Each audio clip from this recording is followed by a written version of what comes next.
तो विधानसभा और हंगामा जैसे एक दूसरे के पूरक हो गए हैं। विधानसभा सत्र आयोजित हुआ होता है तमाम प्रश्न को पूछने के लिए, और प्रशासनिक मशीनरी जो है वो उसके लिए कहीं ना कहीं उत्तरदायी बनाई जाती है। उनको कहीं ना कहीं इस एक डर था, पहले एक भय था कि भाई प्रश्न पूछ लिए जाएंगे विधानसभा में, लेकिन जिस तरह से कार्रवाइयां सिर्फ और सिर्फ हंगामे की भेंट चढ़ती जा रही है, जो तस्वीर आपको हमने जिस तरह से हमने दिखाई है, उससे क्या वाकई में अब विधानसभा का उतना महत्व बाकी रहा है? क्या हंगामा मचाने के लिए विधानसभा का सत्र ही जरूरी हो गया है? क्या वो मुद्दे जो उठाए जाने चाहिए जनता के से जो जरूरी हैं, जनता से सीधे तौर पर जुड़े हुए हैं, उसके लिए कोई दूसरा मंच नहीं हो सकता, या उसका मंच को उस पूरे पार्टी कहीं ना कहीं उसको समय को थोड़ा निर्धारित नहीं किया जा सकता है और जनता से जुड़े प्रश्न नहीं पूछे जा सकते हैं? ये सवाल उठ रहे हैं। सवाल इसलिए उठ रहे हैं क्योंकि जिस तरह से मध्य प्रदेश का शीतकालीन सत्र महज 4 दिनों में, जो कि निर्धारित 4 दिन तक पूरा करके अनिश्चितकाल के लिए स्थगित कर दिया गया, इन तमाम दिनों में सिर्फ और सिर्फ हंगामा, हंगामा और सिर्फ हंगामा। तो इस हंगामे के बीच में क्या कुछ खास निकला और क्या कुछ मध्य प्रदेश की विधानसभा का ये सत्र आप जनता के लिए जरूरी था और किस तरह से आपको ये समझना चाहिए, इसके लिए चर्चा करने के बेहद ही खास मेहमान इस समय स्टूडियो में आमंत्रित किए हैं। हमेशा की तरह हमारे साथ मौजूद हैं वरिष्ठ पत्रकार और राजनीतिक विश्लेषक श्री राममोहन चौकसी जी, आपका बहुत बहुत स्वागत है। और अपनी तीखी टिप्पणियों से कुख्यात और प्रख्यात श्री प्रवाल सक्सेना जी। कुख्यात मैंने इसलिए कहा कि जो लोग इनकी टिप्पणियों को पसंद नहीं करते उनके लिए कुख्यात हैं, और जो लोग पसंद करते हैं निश्चित तौर पर उनके लिए वो प्रख्यात हैं। तो राममोहन चौकसी जी, मैं आपसे समझना चाहूंगा सर, ये जो सत्र आयोजित किया गया था ओबीसी आरक्षण को लेकर, दिन रात हंगामा होता रहा, सदन के बाहर भी सदन के भीतर भी, जो कई जो प्रश्न थे, आज तो जो आखिरी दिन था उसमें कई जो प्रश्न थे, बहुत ही महत्वपूर्ण प्रश्न थे, प्रश्नकाल तक स्थगित करना पड़ गया, वो भी ठीक से नहीं चल पाया। तो क्या आपको लगता है कि विधानसभा का ये जो सत्र था वो पूरी तरह से चुनाव की पृष्ठभूमि और चुनाव की तैयारियों का ही एक प्लेटफॉर्म बन के रह गया? आशुतोष जी, आपने जो बात कही आपकी बात में बहुत दम है।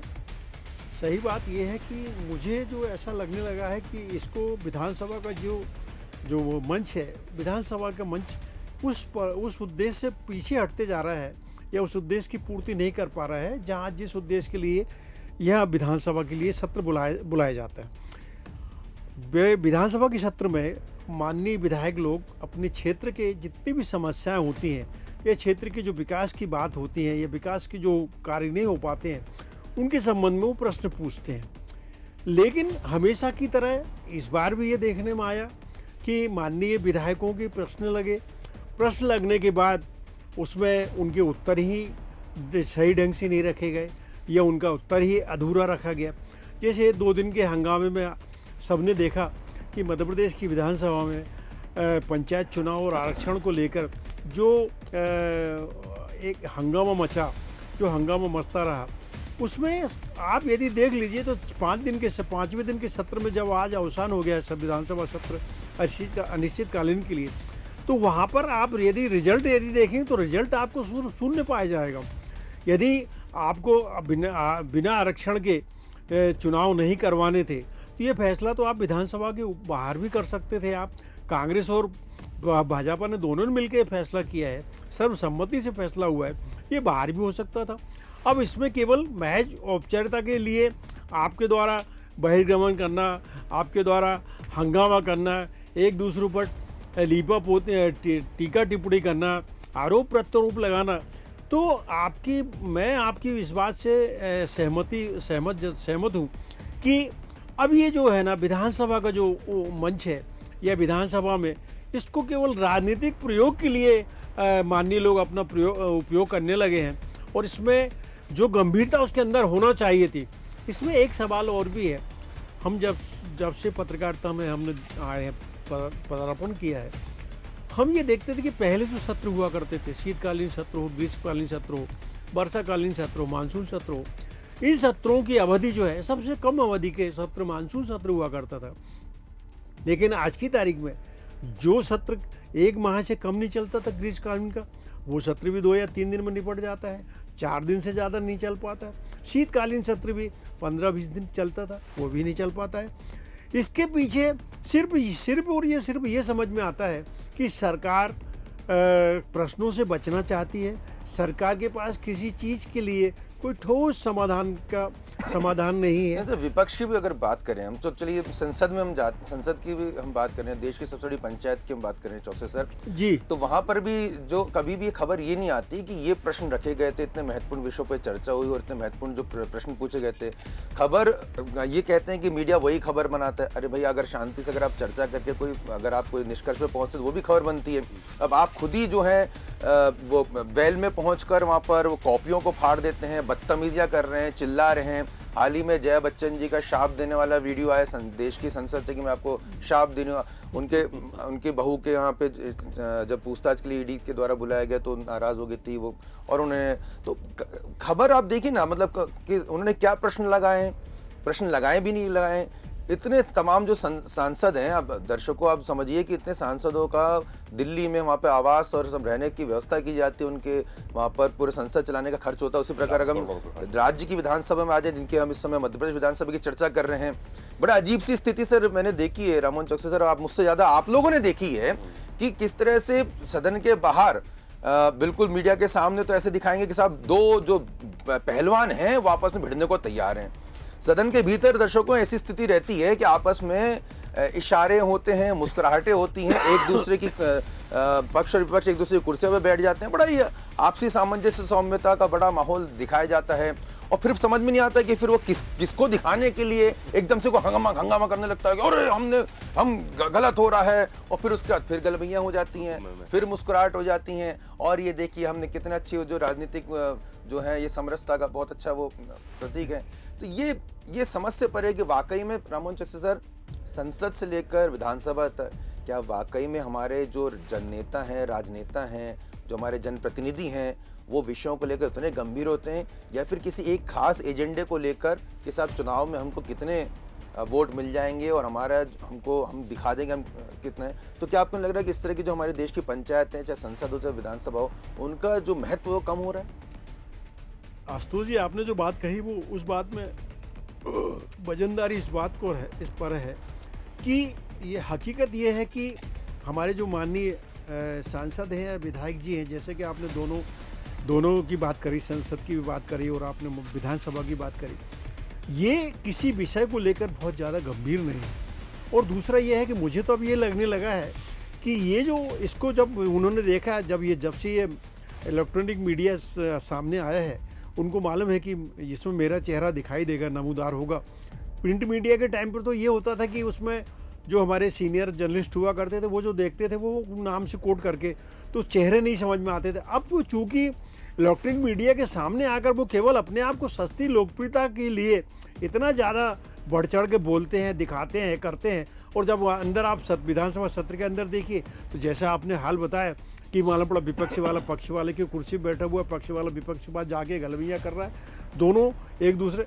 ये देखिए, इसमें बुराई नहीं है कि पक्ष वाला विपक्ष वाले के साथ बैठे उठे, चाय पिए, खाना खाए, इसमें आपत्ति नहीं।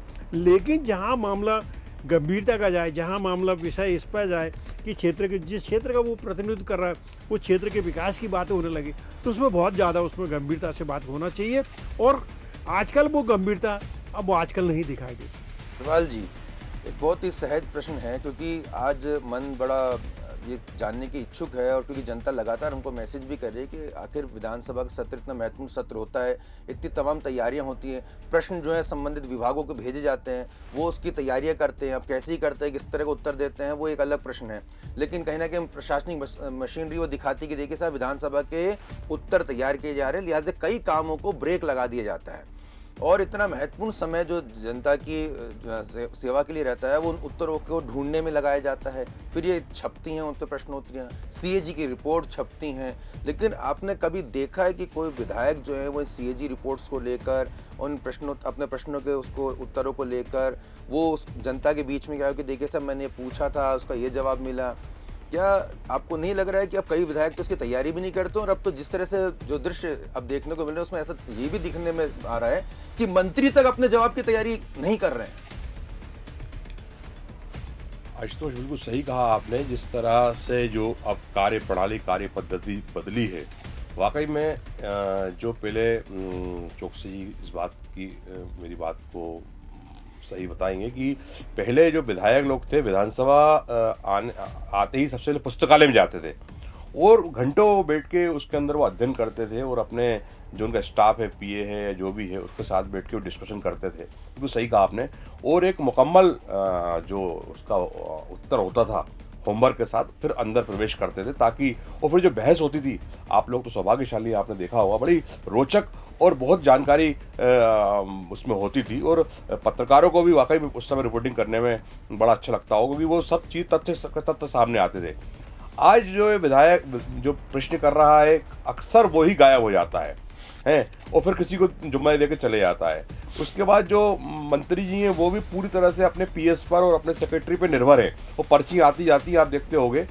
अभी कुछ दिन पहले आशुतोष जी वहाँ पर, अभी विधानसभा के जो अध्यक्ष हैं, इन्होंने, गौतम जी ने जो है एक पत्र लिखा था कि पिछले 1 दशक से, मतलब 10 साल की बात करी उनने, कि इन प्रश्नों का जवाब ही नहीं आया है, उत्तर ही नहीं आया है। फिर चीफ सेक्रेटरी ने एक बैठक करी चौकसे जी, हाँ। और अधिकारियों को ताकीद किया कि भाई देखिए क्यों नहीं आए। मतलब पहली बार गौतम जी ने ये वो दिखाई सक्रियता, और मैं उनको साधुवाद दूंगा कि वो सत्र पूरा चलाने में उनकी रुचि है। इससे पहले अध्यक्ष को इतनी रुचि शायद नहीं थी। तो सत्र चला और उस पर वाकई में रोचक जानकारी हो, इसके सत्र में विधायकों को प्रशिक्षण हो, इस पर भी उनका सुझाव देता है। लेकिन अब मैंने देखने में ये आया है कि विधायकों को सिर्फ अपने काम से मतलब है, कि उनका संबंधित काम भी कौन सा, उनका व्यक्तिगत काम, मतलब वो क्षेत्र की चिंता बाद में करते हैं। तो इसलिए ये सब विसंगतियां आशुतोष जी आ रही हैं वाकई में, और ये प्रजातंत्र के लिए कम से कम बहुत दुर्भाग्यपूर्ण है। रमन चौकसी जी, क्या कोई विधायक अपने विधानसभा क्षेत्र में किसी प्लेटफॉर्म के माध्यम से, अब तो खैर सोशल मीडिया के भी प्लेटफॉर्म मौजूद हैं, क्या आम जनता से पूछता है कि मुझे सरकार से क्या प्रश्न पूछने चाहिए, आप क्या जानना चाहते हैं, और ऐसा कौन सा वो प्रश्न है जिसका जवाब उसको मौजूदा तंत्र से हासिल नहीं हो रहा, उसकी क्या वजह है, जब एक आम आदमी आरटीआई लगा के उसका जवाब हासिल कर सकता है? और प्रैक्टिकल बात मैं आपसे पूछ रहा हूँ, तो जनता ये जानना चाहती है कि आखिर वो कौन से प्रश्न रहते हैं जो जिसका जवाब विधानसभा के जरिए ही हासिल किया जा सकता है। हो सकता है सरकार दबाती हो तो विधानसभा वो प्लेटफॉर्म है जहाँ के जरिए जवाब हासिल किए जा सकते हैं, लेकिन उसके साथ ये भी आता है कि कई प्रश्नों के जवाब, चाहे भाजपा की सरकार हो, जो कांग्रेस सरकार हो, उसमें कोई ऐसी व्यवस्था ही नहीं है। क से ख तक, ग से घ तक जानकारी एकत्रित की जा रही है। अब वो जानकारी कब, मतलब ये समझ लीजिए कि जानकारी एकत्रित की जा रही है, ऐसा कई तो सीधे सवाल होते हैं कि साहब आपने ये जांच समिति बनाई है, उसका अध्यक्ष कौन है? बोले क से ख तक जानकारी एकत्रित की जा रही है। प्रश्न उद्भूत ही नहीं होता। अतः जब जानकारी एकत्रित की जा रही है तो ग का प्रश्न जो है उद्भूत ही नहीं होता। जी नहीं, जी नहीं। ये इस तरह के जवाब जो मिलते हैं ना, तो फिर सवाल उठता है कि विधानसभा अध्यक्ष जी क्या कर रहे हैं। सवाल ये भी उठता है कि प्रश्न उत्तर संदर्भ समिति क्या कर रही है। प्रश्न ये भी उठता है कि जो जितने पढ़े लिखे और कई अनुभवी जो राजनेता वहां पर विधानसभा को सुशोभित कर रहे हैं, वो आखिर इस स्तर, गिरते स्तर पर क्यों चिंता नहीं जाहिर कर रहे, क्यों व्यवस्था में परिवर्तन नहीं कर रहे? देखिए आशुतोष जी, आपने जो बात कही बिल्कुल आपकी बात सही है। मैं प्रवाल की एक बात को आगे बढ़ाता हूँ। प्रवाल ने एक बहुत अच्छी बात कही, वो बात आज की तारीख में माननीय विधायकों के देखने नहीं आती है। मुझे अच्छी तरह याद है कि जब चुरहट लॉटरी कांड हुआ था तो अर्जुन सिंह जी के खिलाफ, उस समय अर्जुन सिंह मुख्यमंत्री थे, नेता प्रतिपक्ष से कैलाश जोशी साहब थे। कैलाश जोशी जी ने विधानसभा की पुस्तकालय का, लाइब्रेरी का में कम से कम कंटिन्यूएशन में 72 घंटे नॉन स्टॉप, यानी उन्होंने वो 72 घंटे घर नहीं गए, उन्होंने केवल चुरहट लॉटरी कांड की पूरी तैयारी उन्होंने वहाँ पर की, और बाकायदा उसमें अपनी बहुत वजनदारी से उन्होंने संदर्भ सहित तर्क रखा। और आपको सबको मालूम है कि चुरहट लॉटरी कांड में क्या हुआ था। चुरहट लॉटरी कांड में माननीय अर्जुन सिंह जी को हार मानना पड़ी थी। तो ये एक पहली बात तो ये हुई। दूसरी बात ये है कि मैं, आपकी बात सही है कि आज के जो विधायक हैं वो किसी चीज़ को गंभीरता से नहीं लेते हैं। वो, मुझे नहीं लगता कि वो, यदि ये 230 विधायक हैं मध्य प्रदेश की विधानसभा में, तो 230 में से भी यानी 30 विधायक भी यदि रेगुलर यदि लाइब्रेरी जाके कुछ अध्ययन करते हो, या उनके जो सवाल जवाब लगे हैं उसके बारे में कोई संदर्भ इकट्ठा करते हो, जबकि वो इतनी रिच लाइब्रेरी है कि शायद मेरे ख्याल से पूरे मध्य प्रदेश में इतनी संपन्न लाइब्रेरी नहीं हो सकती है। दूसरी बात, जैसा कि आपने एक सवाल किया, सवाल आपने ये किया है कि क्या वो माननीय विधायक लोग अपने क्षेत्र में पब्लिक से ये पूछते हैं कि मुझे क्या करना चाहिए, मुझे किस मुद्दे पर बात करना चाहिए, या आपकी उस बात में भी दम है?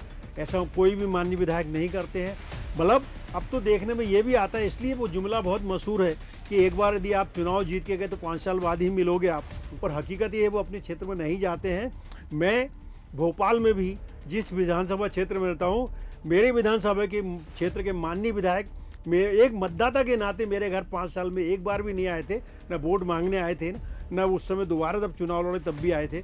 लेकिन सवाल ये नहीं, मैं अपनी व्यक्तिगत अनुभव पे आधा बता रहा हूँ, तो जिसमें तो आप यदि शहरी क्षेत्र को छोड़ के ग्रामीण क्षेत्र यदि बात करने लगे तो माननीय विधायक लोग तो वहाँ पहुँचते भी नहीं है। केवल उनको याद आती है चुनाव के पहले 4 महीने 6 महीने पहले याद आती है, तब वो जुलूस जल से अपने शुरू कर देते हैं, कुछ गरीब कन्याओं के विवाह की बात करने लगते हैं, इस टाइप से बात करने लगते हैं। इसमें गंभीरता कतई नहीं है और ये बात सही है। ये इस बात को लेके ये बहुत गंभीर प्रश्न है, आपने जो प्रश्न उठाया, इस गिरते हुए स्तर को के लिए कौन चिंतित है और कौन जिसकी चिंता कर रहा है। जैसा कि अभी प्रवाल जी ने कहा कि माननीय अध्यक्ष गिरीश गौतम जी ने इस बार जरूर कहा कि पिछले 10 साल के ऐसे प्रश्न जो अनुत्तरित हैं, तो इसमें तो एक ऐसा प्रावधान हो जाए कि आम पब्लिक इनको, मतलब मैं तो इस पे, आपने बहुत अच्छी बात कही है, एक प्रावधान अब ये ऐसा कानून बनना चाहिए, एक राइट टू रिकॉल, 2.5 साल बाद उनको वापस बुला लीजिए, नहीं चाहिए 5 साल भाई साहब, यदि आप नहीं कर पा रहे हैं तो ये इसमें एक होना चाहिए और मैं इसका समर्थन करता हूँ। बिल्कुल। और आपको नहीं लगता प्रबल जी कि जब विपक्ष महत्वपूर्ण मुद्दों पर चर्चा ही नहीं करेगा, सिर्फ हंगामा मचाता रहेगा, तो प्रशासनिक तंत्र तो बेलगाम होगा ही। और फिर जब कहते हैं साहब अफसरशाही हावी हो रही है, क्यों नहीं हावी होगी? जब आप सवाल ही नहीं पूछेंगे, आप बजट पे सवाल ही नहीं पूछेंगे, कितने विधेयक जो है इस बार शीतकालीन सत्र में वो धड़ाधड़ जो है वो पास हो गए, उस पर कोई चर्चा नहीं हुई है, महत्वपूर्ण विधेयक पास हुए हैं। आशुतोष जी, मैं बताऊं आपको कि कई लोगों को तारांकित ध्यान आकर्षण प्रश्न, उस प्रश्नावली जो रखी जाती है उसके नियम ही नहीं मालूम है। जब अध्यक्ष आसंदी से ये आपको व्यवस्था दे रहा है कि ये प्रश्नकाल है, और इस प्रश्नकाल में बिल्कुल सही है, विपक्ष के ही प्रश्न ज्यादा हैं, सत्ता पक्ष को घेरने का उसको बहुत अच्छा मौका है, तो वो उसमें क्यों हंगामा मचा रहा है, क्यों वेल में जा रहा है, या क्यों उसका वो कर रहा है? इसका मतलब ये कि आप नहीं चाह रहे। अब भाई पूरे जवाब तो आप सुनिए, जब आपका नियम उसमें बना हुआ है कि आपको प्रश्नकाल में बिल्कुल भी उसकी पर ही निर्भर रहना है, तो फिर आप ध्यानाकर्षण की बात क्यों करने लगते हैं? इट मीन्स कि आपकी भी इच्छा नहीं है। यही वजह है ना कि जो लोग है वो विधानसभा नहीं चलने दे रहे। बिल्कुल, विधानसभा चलने दे रहे। और अगली बार मैं जनता से यहाँ पे अपील करूंगा, मैं जन नेता तो नहीं कहूंगा, उन राजनेता जरूर कहूंगा, जिन राजनेता को आप चुनकर भेजते हैं विधानसभा, उनसे जरूर पूछिए कि आदरणीय इस बार विधानसभा सत्र में आप क्या प्रश्न पूछने जा रहे हैं, इस प्रश्न का आपके विधानसभा क्षेत्र से क्या लेना देना है, और उस प्रश्न का उत्तर मिला कि नहीं मिला, इस प्रश्न के उत्तर को हासिल करने के लिए आप और क्या चेष्टा कर रहे हैं, सरकार को किस तरह से आप घेर रहे हैं, और ये सरकार के अगर विधायक हैं तो आप अपनी सरकार से क्या कुछ काम करवा रहे हैं। आप जब तक उनको नहीं पूछेंगे, और अब चलिए, पहले तो सिर्फ अखबार ही हुआ करते थे, फिर टीवी मीडिया, अब तो आपके पास इंटरनेट मीडिया है, सोशल मीडिया के प्लेटफॉर्म है। अब आप जो है अगर डरे सहमे से, दुबके हुए से अपनी आवाज को दबा के बैठे रहेंगे तो इसी तरह से सिर्फ खबरें आती रहेंगी कि मध्य प्रदेश विधानसभा का सत्र हंगामे की भेंट चढ़ा। नमस्कार।